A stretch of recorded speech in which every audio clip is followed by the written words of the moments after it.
I'm Logan Crawford, and right now on Spotlight, we're diving into a wonderful book. It is called Magic on a Dime.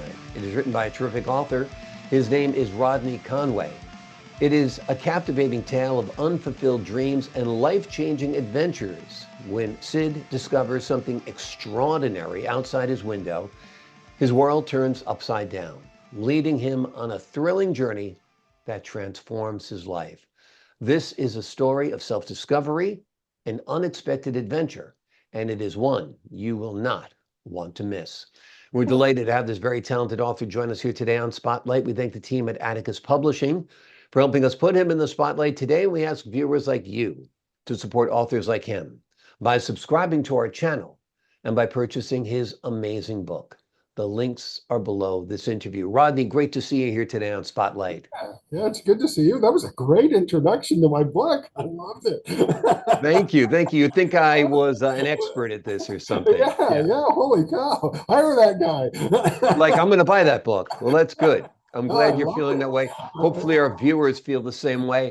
Let's give them an overview of the book, Magic on a Dime. Tell them a little bit about the story. Yeah, well, it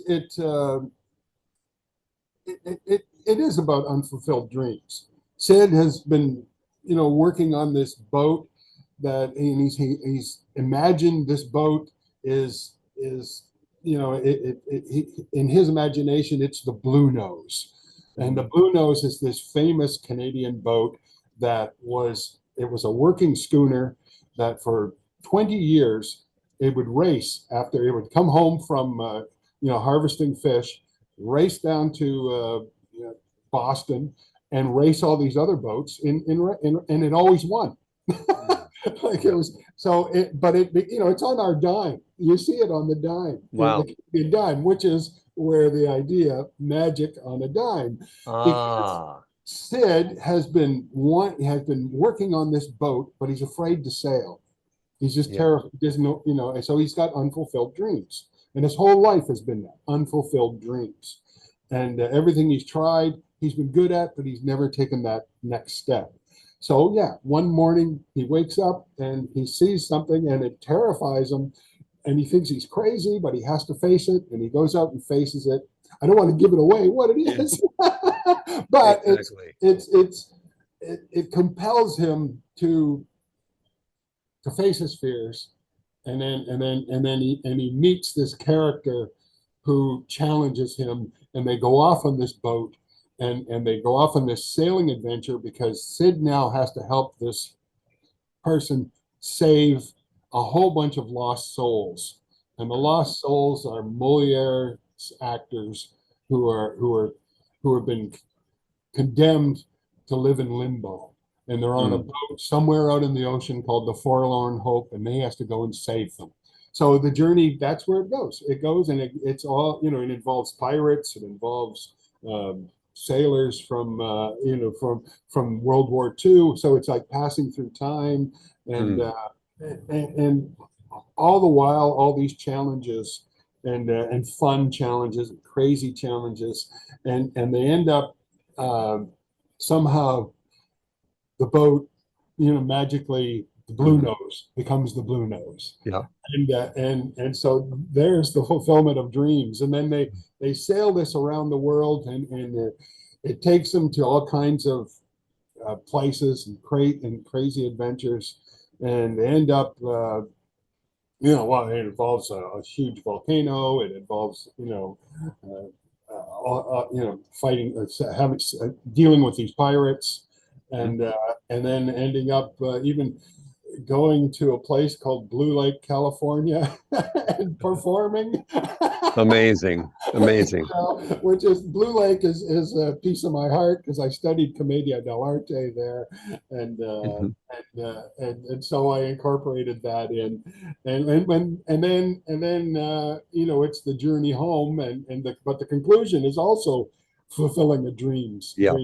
So it's all about that, and I hope it's just fun, Yep. and it's I think there's some pretty lively characters in it, and I just had fun. Yeah.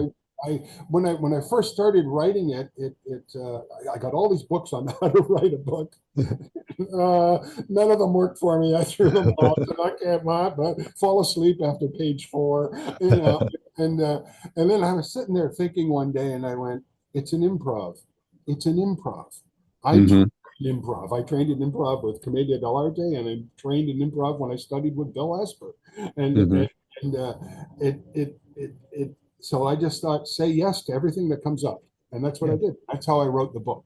Everything that would come up, I just type away, and then clear, figure it out later, and it worked, and so okay, and well, it kind of the map just kind of it mapped itself out, and it wrote itself in many respects.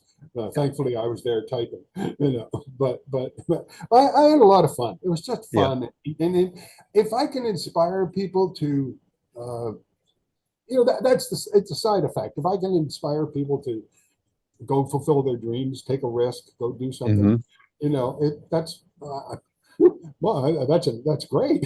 Yeah. But I just hope Exactly. people read it and enjoy it, and Exactly. have a time where, oh, that was just a lot of fun. Yeah. Yeah, So your work is done if you can inspire people to go out and yeah, enjoy their lives and go on the yeah. adventures and not to leave their dreams unfulfilled. That'd be a great No, thing.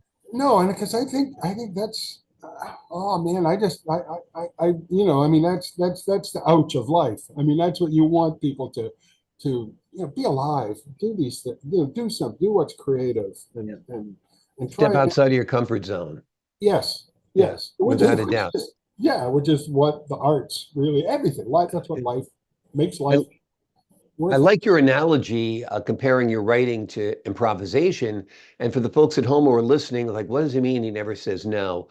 Improvisation, you always have to say yes because the Yes. improv is done as soon as the other actor says That's no. right. That's right. So, So someone you says, don't want to be the breaks. You don't want to end the story. You want to build. And I yes. think it's a great way to live your life by saying yes. And Yeah. certainly a wonderful way to write because this is such an imaginative, unique story. Yeah. And it's not, like, okay, like when you're walking down the street, yeah, there are some things you got to say no to, like don't run across the street here. It's not, don't Right. use your logic. But in creative things and yeah, you have to say yes. And it's that whatever comes at you, you can use it then creatively. I've gone into interviews where I've said that just say yes to everything in your head. Right. Say yes to everything they say to you. Just yeah, Oh, yeah. and you come Particularly on up with interview. like boom, boom, boom. And I mean, I'm an actor also, so I've had gazillion millions auditions. Mm. And you just get used to that after a bit. Yeah. And, Can you okay, speak Hindu? Hindu, absolutely. here we Yes. go. Yeah. Without a doubt.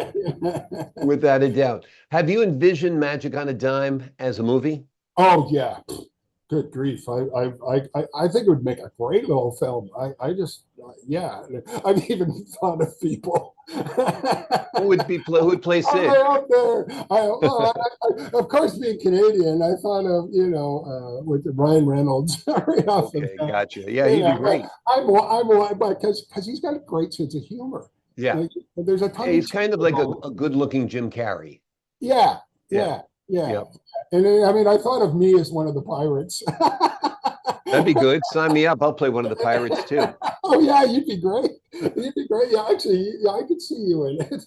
Absolutely. That sounds Actually, fantastic. because even Lucid, like that character is like, villains are just so much fun to play. Mm.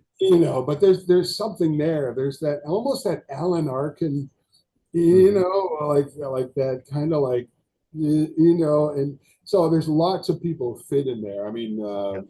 uh, you know, I have, I see different actors in it. And Yeah. I think, actually, I think it would make a good little, it would make, I don't know, I'm saying little, good big film, Yeah. but Absolutely. No, it'd be a terrific feature you film, without a doubt. and I know because, I mean, my background is acting. Hmm. I write like an actor. Right. It's like I write. I mean, I'm dialogue heavy. I know Yeah. that. Strong on And your dialogue, strong on your imagery. yeah, And so I think the screenplay would just fall together without a yeah, doubt. Yeah. yeah, and to play, I mean, the to play Scar. I mean, there's like, wow, there's the interesting one. Who Yeah. would do that? And would have a lot of fun with it. 'Cause Right. I just think there's a lot of different characters in there that I would love to see. I Yeah. just, God, I mean, that would be, That'd be awesome. There's a lot to unpack there, and I think it yeah. would play out great on the big screen. I do too. I do too because I think it's an up. But it's not a fluff. But Mhm. it's an up. The story is an up, and Right. yeah, and I could see even where I could see things you could add to it. I mean, Yeah. I mean it's very interesting. It's kind of a neat to be in that position to see something and actually start to envision. Well, what if? Right. So Yeah. yeah, Awesome. That sounds great. Is this your first book?